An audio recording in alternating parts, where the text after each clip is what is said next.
ये कहानी है तीन बच्चों की, अहम, जिगर और गोपी, जो साथ साथ पढ़ते लिखते और खेलते हुए बड़े हो जाते हैं। अब वह एक साथ बड़े होकर स्कूल में जाते हैं। तभी एक दिन गोपी की माँ कोकिला मोदी गोपी से कहती है, बेटी, अब तू बहुत बड़ी हो गई है तो अपनी पढ़ाई पर पूरा ध्यान लगाया कर। तभी गोपी कहती है, माँ, मैं तो हमेशा पढ़ती ही रहती हूँ, जिगर और अहम के साथ। तभी कोकिला कहती है, हाँ बेटी, मैं भी यही कहना चाहती हूँ, बस अब तू उन लड़कों की दोस्ती ज़्यादा मत किया कर।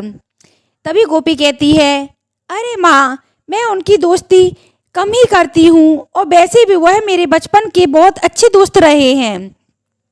हाँ बेटी, पर अब तू बड़ी हो गई है, थोड़ी उनसे दूरियां बनाना सीख। तभी वह अपनी माँ से कहती है, ठीक है माँ, आप जैसा कहती हैं मैं वैसा ही करूँगी।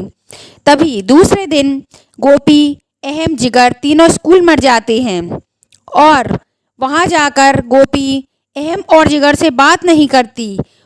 फिर क्लास में जब एक साथ बैठे होते हैं तभी जिगर और अहम कहते हैं, क्या बात है गोपी, तुम हमसे बात नहीं कर रही। फिर गोपी उनसे कुछ नहीं कहती और गार्डन में चली जाती है। गोपी गार्डन में जाती है, उसका पैर फिसल जाता है और गोपी वहीं गिर पड़ती है। अहम और जिगर दोनों लोग उस गोपी की मदद करते हैं और उसको अपने साथ क्लासरूम में लेकर आते हैं।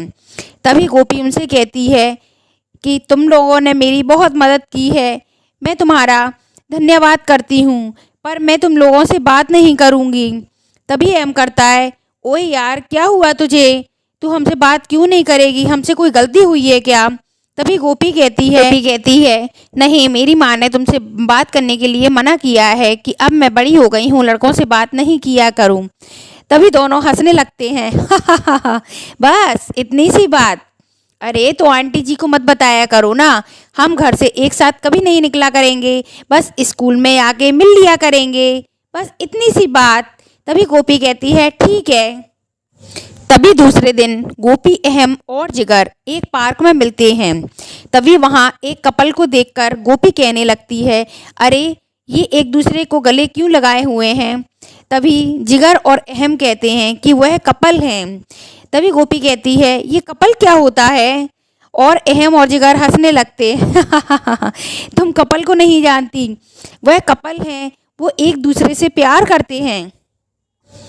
अरे ये दोनों तो लगता है शादीशुदा होंगे। तभी जिगर कहता है, अरे नहीं, ये दोनों एक दूसरे से प्यार करते हैं, हेल्प करते हैं और एक दूसरे से मिलने आते हैं।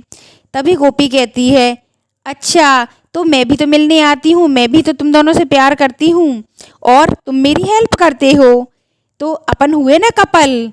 तभी अहम हंसने लगता है और दूसरे दिन वह गोपी अपनी फैमिली के साथ घूमने जाती है। तभी एक रेस्टोरेंट पे पहुंचती है और गोपी एक कपल को देखती है। तभी उसे अहम की याद आती है कि कैसे अहम उसकी हर पल मदद करता है और वह उसके बारे में सोचती रहती है। फिर वह एक दूसरे से फ़ोन पर बात करते हैं और मिलने आते हैं। इसी तरह वह एक दूसरे के बहुत करीब आते हैं। तभी जिगर अकेला रह जाता है और अकेले में वह सोचता है, मैं क्या करूं, मैं अकेला रह गया हूं। अब एक दिन जिगर स्कूल नहीं आया और अहम और गोपी दोनों अकेले रह गए। तभी एक दूसरे के पास आ जाते हैं, एक दूसरे से गले मिलते हैं और साथ साथ स्कूल में घूमते रहते हैं और एक दिन अपनी सारी हदें तोड़ देते हैं। अब एक दिन गोपी बाथरूम में उल्टियाँ करने लगती है। तभी वह अहम को फ़ोन लगाती है और अहम और गोपी, जिगर तीनों लोग हॉस्पिटल डॉक्टर के पास पहुंचते हैं। तभी डॉक्टर गोपी का चेकअप करता है। फिर डॉक्टर कहता है, अरे बच्चों, तुम्हारे माँ बाप कहाँ हैं।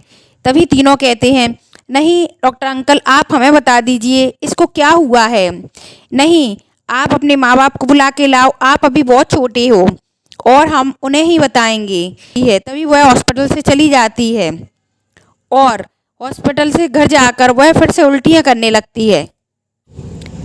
तभी वह दूसरे दिन फिर से स्कूल जाती है और बेहोश होकर गिर पड़ती है। तभी उसकी टीचर उसके पास आती हैं और उसको अपने साथ हॉस्पिटल लेकर जाती हैं। तभी डॉक्टर उस टीचर से सारी बात बता देता है और तभी टीचर कहती है, अरे गोपी, ये तो तुमने बहुत बड़ा काम कर दिया है, अब तुम प्रेग्नेंट हो। तभी गोपी को पता चलता है और गोपी बहुत दुखी होती है और अहम से मिलने स्कूल में जाती है। तभी अहम कहता है, अरे गोपी, अब तुम प्रेग्नेंट हो, अब मुझसे दूर रहा करो। अरे अब मैं अकेली कैसे मैनेज करूँगी।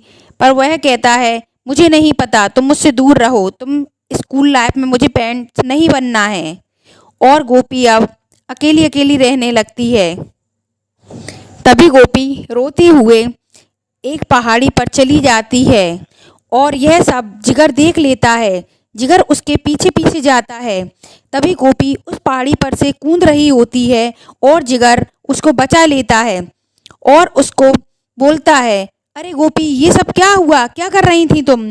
तभी गोपी रो के उसके सीने से लग जाती है और कहती है कि मुझे माफ़ कर दो जिगर, अब मैं क्या करूं। तभी जिगर उससे बोलता है कि अब टीचर के पास चलो। तभी वह अपनी टीचर के पास जाता है और टीचर से कहता है कि आप हमें इस मुसीबत से निकालिए। तभी उसकी टीचर उसको सारी बात बताती है और उसको उसकी परेशानी से दूर करती है।